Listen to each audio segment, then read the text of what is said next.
بسم اللہ الرحمن الرحیم۔ آج ہمارا جو سبق ہے وہ اعراب کے متعلق ہے۔ ہم پڑھ چکے ہیں کہ اسم کی بارے میں 4 چیزیں جان لینے سے، اس کے متعلق پڑھ لینے سے اسم جو ہے وہ حل ہو جائے گا۔ سب سے پہلے اسم کے بارے میں اسم کی جنس جانی جائے گی کہ اسم کے جینڈر کیا ہے، جنس کیا ہے، آیا وہ مذکر ہے یا پھر مؤنث ہے۔ نمبر 2، اسم کا عدد کے متعلق ہم نے پڑھا تھا کہ اس کا نمبر کیا ہے، کیا وہ واحد ہے یعنی ایک چیز کے لیے سنگولر، یا پھر وہ مثنیٰ ہے یعنی 2 لوگوں کے لیے یا 2 چیزوں کے لیے استعمال ہونے والا لفظ، یا پھر نمبر 3 پہ وہ جمع ہے۔ پھر اس کے بعد اسم کے متعلق چوتھی چیز ہم نے پڑھی تھی، اسم کی وسعت یعنی اس کی کیپیسٹی، کیا وہ اس کی آگے پھر 2 قسمیں تھیں، معرفہ اور نکرہ۔ اور اسم کے متعلق سب سے آخری چیز ہے اعراب، کہ یہ اسم اعراب کے اعتبار سے یہاں پہ کیا بن رہا ہے۔ یہ اسم کے متعلق چوتھی چیز ہے۔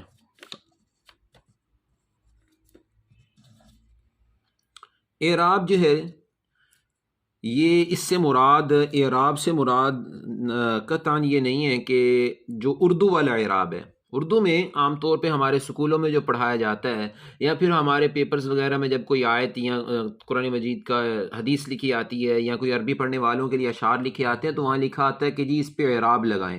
تو ہم اعراب یہ سمجھتے ہیں کہ اعراب سے مراد زبر ہے، اعراب سے مراد زبر ہے، یا اعراب سے مراد زیر ہے، یا اعراب سے مراد پیش ہے، 2 زبر 2 زیر 2 پیش۔ تو یاد رکھیں جی، اعراب سے قطعاً اردو والا اعراب مراد نہیں ہے، بلکہ اس اعراب سے مراد سٹیٹس ہے، کہ یعنی کہ یہ جملہ، وہ اسم اس سینٹنس کے اندر، اس جملے کے اندر کیا بن رہا ہے، وہ مبتدا ہے، خبر ہے، وہ کسی چیز کا اسم بن رہا ہے یا کسی چیز کی خبر بن رہا ہے، فاعل بن رہا ہے، مفعول بن رہا ہے، یہ چیز ڈیسائیڈ کرتی ہے اعراب۔ لہٰذا اسم سے متعلق جتنی چیزیں ہیں ان میں سب سے زیادہ اہم چیز جو ہے وہ اعراب ہے، سب سے زیادہ اہم چیز وہ اعراب ہے جی۔ اس وجہ سے اعراب جو ہے اس کا جاننا ضروری ہے۔ تو پہلی بات تو یہ ہے کہ اس میں اردو والا اعراب جو ہے نا، اردو والا اعراب اس سے مراد نہیں ہے، اردو والا اعراب مراد نہیں ہے، بلکہ اس سے مراد سٹیٹس ہے، یعنی کہ جملے میں لفظ کیا بن رہا ہے۔ مثال کے طور پہ ہم نے پڑھا ہے کہ مبتدا اور خبر کے اندر مبتدا اور خبر مرفوع ہوتے ہیں۔ جب 2 اسم ایسے ہیں جن میں سے پہلا معرفہ دوسرا نکرہ، اور وہ حالت رفع میں ہوں، تو پتہ چل جاتا ہے کہ جی یہاں پہ یہ بن رہے ہیں، مبتدا خبر بن رہے ہیں۔ تو بس یہ چیز جاننے کے لیے اعراب کو پڑھ رہے ہیں۔ یاد رکھیں جی، اعراب کی 3 قسمیں ہیں، اعراب کی 3 قسمیں ہیں۔ پہلی کو کہتے ہیں حالت رفع، نمبر 2 ہے حالت نصب،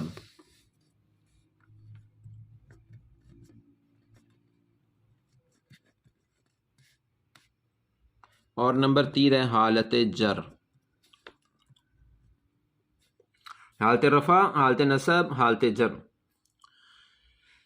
پھر اس کے بعد جتنے بھی اسم ہیں اس کے اندر سب سے پہلے ہم نے جب اسم کے متعلق واحد یعنی اس کی عدد اور وسعت کے متعلق پڑھا تھا، تو وہاں ہم نے جو چیزیں پڑھی تھیں عدد کے اندر، ان میں ایک سب سے پہلی چیز تھی واحد۔ پھر ہم نے جنس کے اندر پڑھا تھا واحد، جنس کے اندر پڑھا تھا جی مذکر اور مونس۔ بس اس اعتبار سے یہ کالم بن جائے گا۔ کوئی اگر ایسا لفظ ہے، اسم ہے، ایسا اسم ہے جو واحد ہے اور مذکر ہے، تو اس کے لیے جو اعراب ہے اس کا اعراب تنوین کے ساتھ آئے گا۔ حالت رفع میں 2 پیش، حالت نصب میں 2 زبر، اور حالت جر میں 2 زیر کے ساتھ۔ مثال کے طور پہ ایک لفظ لیتے ہیں واحد کے اندر مسلم، اور مسلم حالت رفع میں آ جائے گا مسلمون، حالت نصب میں آ جائے گا جی مسلمن، اور حالت جر میں آ جائے گا مسلمین۔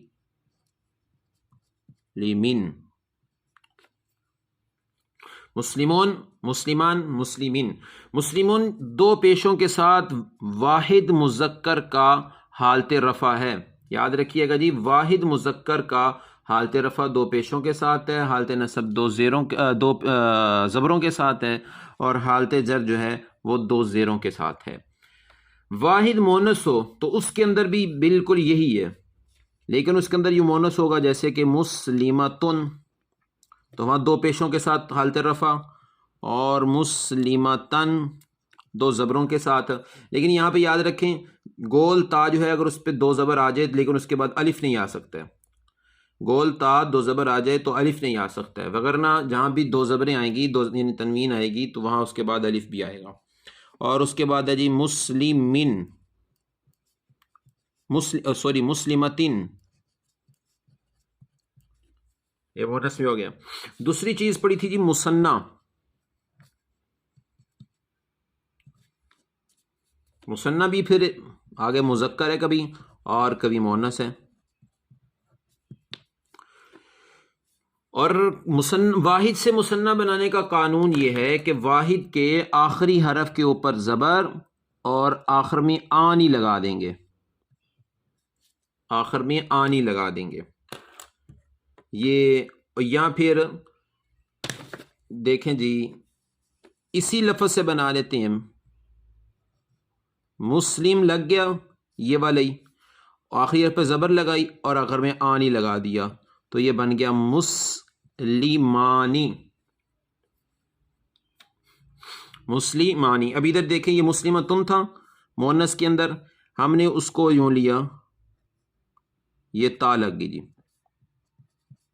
تا پہ زبر لگائی، آخری حرف پہ زبر تھی اور آخر میں آنی لگا دیا، تو بن گیا مسلمتانی، مسلمتانی. حالت نصب اور حالت جر، یہاں پہ تھا تینوں کے الگ الگ حالتیں تھیں. حالت واحد مذکر کے اندر یا واحد مونس کے اندر حالت رفع دو پیشوں کے ساتھ تھی، یا حالت نصب دو زبروں کے ساتھ تھی، حالت جر دو زیروں کے ساتھ تھی. لیکن مثنیٰ میں ذرا مختلف ہے، اس میں حالت نصب جو ہے مثنیٰ کی وہ یہاں پہ الف نون کے ساتھ حالت رفع ہے، تو یہاں یا نون کے ساتھ ہو جائے گی اور کوئی فرق نہیں پڑے گا. لفظ واحد کا مسلم، میم پہ زبر لگائی اور آخر میں یا نون لگا دیا، مسلمینی. دوبارہ دیکھیں، واحد کے آخر میں زبر اور آنی لگانے سے حالت رفع بن جاتی ہے، بالکل یہی فارمول ہے، بس چینج ہی ہوگا، یہاں پہ الف آیا تھا تو یہاں پہ حالت نصب اور جر کے اندر یہاں اس جگہ پہ الف کی جگہ پہ یا آ جائے گی، مسلمینی. اور یہ بھی بن جائے گا بالکل سیم، مسلمینی، مسلمینی، کوئی فرق نہیں ہے ان میں. اور آپ یہ خود بنانے کی صلاحیت رکھتے ہیں، آپ بنائیں کہ مسلمتانی تھا تو یہاں پہ الف کی جگہ یا آ جائے گی تو مسلمتینی ہو جائے گا، تینی. اور یہ بھی سیم مسلمتینی حالت جر کے اندر. تو مثنیٰ کا حالت نصب اور حالت جر وہ سیم ہے دونوں کے اندر. تیسری چیز جی جو ہم نے پڑھی تھی وہ تھی جمع، اور پھر جمع کی اقسام پڑھ چکے ہیں جی، جمع مذکر اور سالم، جمع مذکر سالم. جمع مذکر سالم بنانے کا طریقہ جو ہوتا ہے حالت رفع میں الگ ہے، حالت نصب اور جر میں الگ ہے. حالت رفع میں اس کے واحد کے آخری حرف کے اوپر پیش اور واو نون لگ جائے گا، یعنی کہ اونا کی آواز آئے گی. جس طرح کہ مسلم تھا، واحد لیں گے ہم وہاں سے تو مسلم آ گیا، یہاں سے آخری حرف پہ پیش اور آگے واو نون، یعنی کہ مسلمون. حالت اگر بنانی ہو حالت نصب اور حالت جر جمع مذکر سالم کی، تو اس کا فارمولہ یہ ہے کہ اس کے آخری حرف جو ہے، یعنی کہ واحد کا آخری حرف جو ہے اس کے اوپر لگ جائے گی جی زیر، اس کے نیچے لگ جائے گی، اس کے نیچے زیر لگ جائے گی، اور آخر میں یا نون کی آواز آئے گی اور نون پہ زبر آ جائے گی، اینا، یعنی کہ اینا کی آواز لگے گی. جس طرح کہ یہاں سے لیں جی مسلم، آخری حرف کی جو زیر لگ گئی میم کے نیچے اور یا نون لگ گیا، مسلمینا، مسلمینا. اور یہاں بھی لگ جائے گا جی کیونکہ اس کا بھی وہی سیم ہے. اب آخری چیز رہ گئی ہے، وہ ہے جی جمع مؤنث سالم. جمع مؤنث سالم، اس کا فارمولہ یہ ہے کہ واحد کے آخری حرف کے اوپر زبر اور الف تا، اور حالت رفع میں اور حالت نصب اور جر میں ایک ہے. حالت رفع میں مسلم تھا. یاد رکھیں جمع مؤنث سالم ہر اس لفظ سے بن سکتی ہے جس کے آخر میں گول تا ہے، جس کے واحد کے آخر میں گول تا ہے. یہاں دیکھیں مسلمتن کے آخر میں گول تا تھی، یا جنتن یا آیتن سے آیات، جنتن سے جنات وغیرہ وغیرہ. جس کے آخر میں گول تا ہے اس سے یہ بن سکتی ہے. میں اس کا حالت رفع بناتا ہوں. مسلمتن تھا تو تا گول ختم کر دیں گے، آخری حرف پہ زبر لگائیں گے اور آخر میں الف تا لگا دیں گے، اور حالت رفع میں اس کے اوپر دو پیشیں آ جائیں گی، تنوین آ جائے گی، مسلماتن. اور حالت نصب میں بھی سیم چیز ہے، لیکن تا کے نیچے دو زیریں آ جائیں گی، مسلماتن. اور حالت جر میں بھی یہی چیز ہے. لیں جی، حالت نصب، حالت رفع، نصب، جر کے اندر یہ چیزیں ہوں گی. سب سے آخری چیز اعراب کی رہے گی آج کے سبق میں، وہ ہے جمع مکسر. جمع مکسر یعنی کہ ایسی جمع جس کو توڑ کے بنایا جائے. ہم پڑھ چکے ہیں سارے اس کے بارے میں.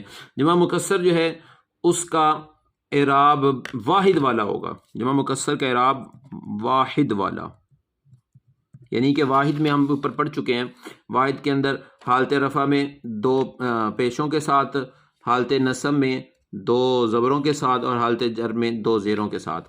بالکل جمع مکسر کے اندر بھی یہ ہوگا. جمع مکسر میں مثال کے طور پہ رہتے ہیں راجلن کی جمع ہے رجالن، تو رجالن حالت رفع میں رجالن، اور حالت نصب میں رجالن، اور حالت جر میں آئے گا رجالن.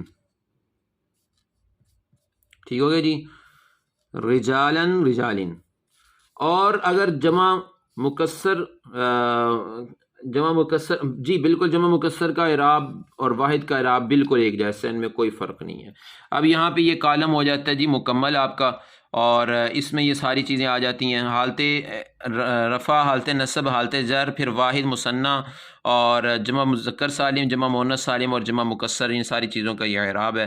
آپ اس کو اچھی طریقے سے یاد کر لیجئے گا جی.